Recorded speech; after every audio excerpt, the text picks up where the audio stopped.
তাহলে আমরা শিখবো আজকে নিট। নিট কি? NEED। নিট মানে কি? চাহিদা। চাহিদা, প্রয়োজন। এটা আমরা তো সবাই বুঝি। চাহিদা কি? আপনার একটা শার্ট দরকার, আপনার একটা প্যান্ট দরকার, আপনার একটা জুতা দরকার। এই যে সমস্ত কিছু নিয়ে পৃথিবীতে অসীম চাহিদা এবং সসীম সম্পদ। ইকোনমিক্সের ছাত্র না তুমি? সসীম সম্পদ আর অসীম চাহিদা, এই দুইটাকে কমিউনিকেশন করাই হচ্ছে economics.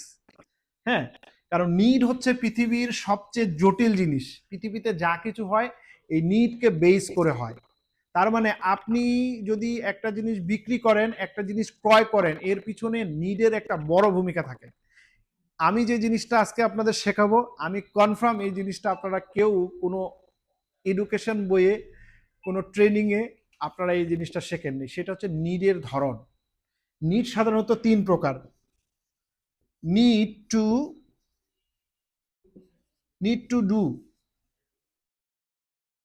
Need to do 1, MUST, must to do. Need to do, must to do. আর NIC, নাইস টু ডু। তাহলে নিড কয় প্রকার? 3 প্রকার। একটা হচ্ছে নিড টু ডু মানে করা প্রয়োজন, আরেকটা হচ্ছে মাস্ট টু ডু করতেই হবে, আরেকটা হচ্ছে কি নাইস টু ডু মানে করলে ভালো হয়। মানুষের জীবনের প্রয়োজন 3 ধরনের, এটাই মানুষ বোঝে না। ধরেন আপনার কাছে যদি 10 টাকা থাকে, আপনার দরকার চাল, বাসায় খাবার নাই, আর আপনার দরকার কলম। এখন একটা কলমের দাম 10 টাকা, 1 কেজি চালের দাম 10 টাকা, আপনি কোনটা করবেন? হ্যাঁ, চাল কিনবেন আগে। তার মানে আপনার কাছে সবচেয়ে বড় হচ্ছে নিড টু ডু। আচ্ছা, আপনার কাছে আপনি কোনটা করবেন? পেটে খাবার নাই, পেটে ক্ষুধা রেখে আপনি কি চাল কিনবেন? তাহলে চাল কেনাটা কি আপনার নিড, নিডটি না, মাস্ট টু ডু। মানে চালটা আপনার লাগবেই, অতীব প্রয়োজন। অতি প্রয়োজন, যেটা না হলে নয়, সেটা হচ্ছে অতীব প্রয়োজন। আর কলমটা কি? কলমটা নিড, কারণ পেটের ভাত হলো এরপরে আপনার কলমটা লাগবে। এই যে নিড আর এই যে নাইস, এরপরে ধরেন আপনার বউয়ের জন্য একটা ফুল কেনার দরকার, বউয়ের বার্থডে, তাহলে ফুল কেনাটা কি হয়? নাইস টু হলে ভালো হয়। এই যে 3 ধরনের নিড আপনাকে প্রথমে বুঝতে হবে। একজন জমির সেলসম্যান হিসেবে আপনাকে প্রথমে বুঝতে হবে যে জমি যে কিনতে আসে একজন জমি ক্রেতা, জমি আসলে কোন ধরনের নিড? এনিবডি কি মনে হয় জমি কোন ধরনের নিড? হ্যাঁ, must to, nice to do আর মাস্ট টু ডু। আর এনিবডি? জমি আসলে কোন কোন ক্ষেত্রে নাইস টু ডু, কোন কোন ক্ষেত্রে নিড টু ডু, কোন কিছু ক্ষেত্রে মাস্ট টু ডু। আমি আগেই বলে দিছি যে কলম, চাল আর ফুল, 3টার মধ্যে পার্থক্য কি? এইটা বলতে পারেন আপনারা যে পূর্বাঞ্চলে জমি বিক্রি করেন সেটা আসলে কোন ধরনের নিড? Nice to do. এটা হচ্ছে নাইস টু ডু। এখন আপনি যদি আপনার অ্যাপ্রোচ নাইস টু ডু আর নিড টু ডু আর নাইস আর মাস্ট টু ডু, 3টার অ্যাপ্রোচ কি একই হবে? আপনি যখন চাল বিক্রি করেন, ধরেন আপনি এবার এখন বিক্রেতা, ক্রেতার কাছে আছে 10 টাকা, আপনি চাল বিক্রি করার সময় কি বলবেন? হ্যাঁ, না, আপনি বলবেন কি যে ভাই এত টাকা কেজি নিবেন, নিলে নেন, না নিলে যান। এখন আপনি যখন সাধারণ ক্রেতা, আপনি দেখবেন মাস্ট টু ডু পর্যায়ে আপনি যখন বুঝবেন যে এটা লোকের দরকার, এটা না হলে হইবে না, তখন আপনি কি আপনার একজন বিক্রেতা হিসেবে কি দেবেন চা? হ্যাঁ।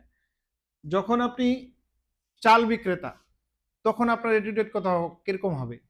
চাল বিক্রেতা কি করে যে ভাই কেজি কত? ভাই 30 টাকা কেজি। ঠিক আছে, সর্বোচ্চ সে বার্গেনিং করতে, ভাই এটা 2 টাকা কমে দেবেন। ঠিক আছে, এর বেশি কিন্তু কিছু বলে না। তার মানে চালটা হচ্ছে মাস্ট টু ডু বিক্রেতা, মানে জানে যে একজন ক্রেতাকে এটা অবশ্যই কিনতে হবে। তাহলে তার অ্যাটিটিউড এজ এ বিক্রেতা হিসেবে তার অ্যাটিটিউডটা কিরকম হবে? একরকম হবে।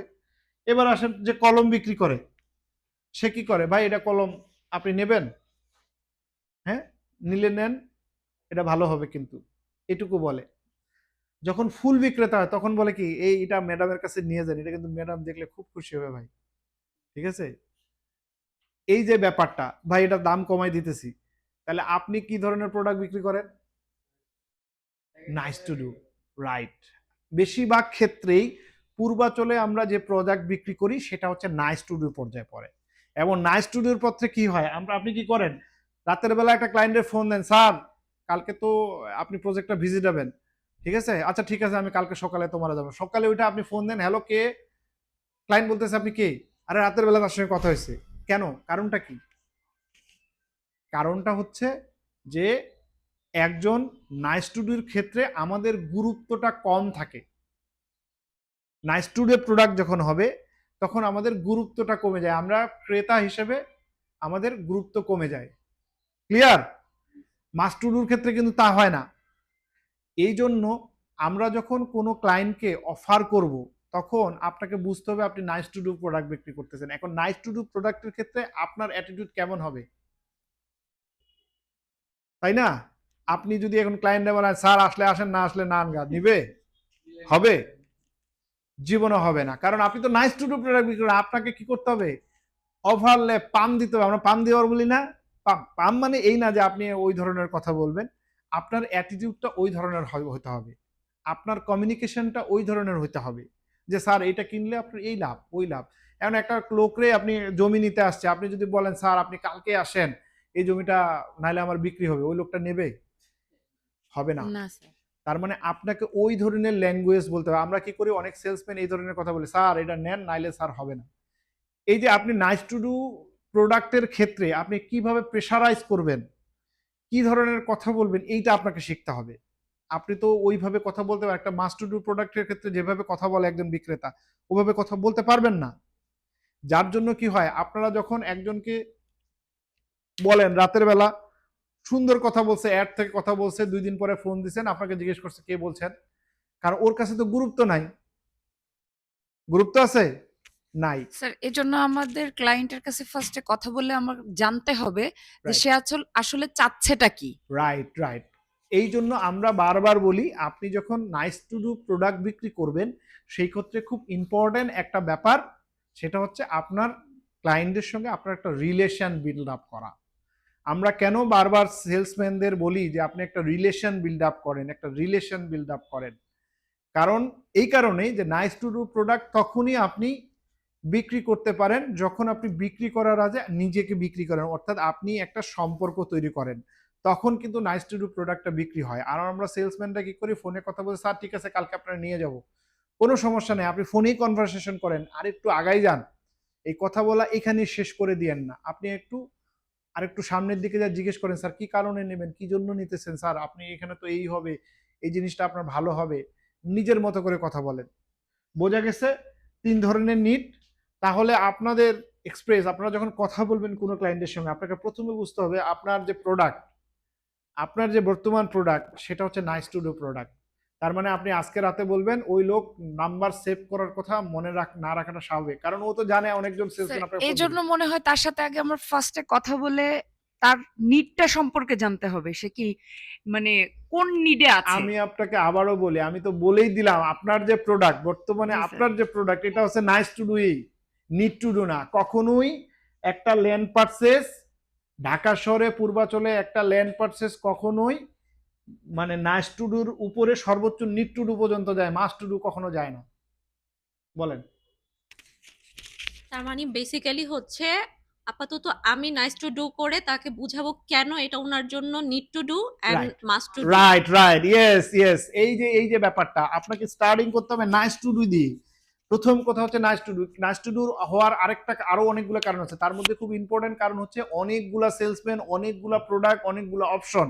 এই অনেকগুলো অপশন থাকার কারণেও আপনার প্রোডাক্টটা মাস্ট নিড টু ডু হওয়ার পরেও নাইস টু ডু হয়ে গেছে, কারণ এখানে আপনার প্রোডাক্ট একজন কাস্টমারের হাতে অপশন অনেক বেশি, অনেক সেলসম্যান, অনেক প্রোডাক্ট, অনেক কোম্পানি, এই জন্য নিড টু ডুটা নাইস টু ডু হয়ে গেছে। আমার কথা বুঝতে পারেন, শুধুমাত্র যে মূলত জমি কখনোই নাইস টু ডু হওয়ার কথা না, হওয়ার কথা।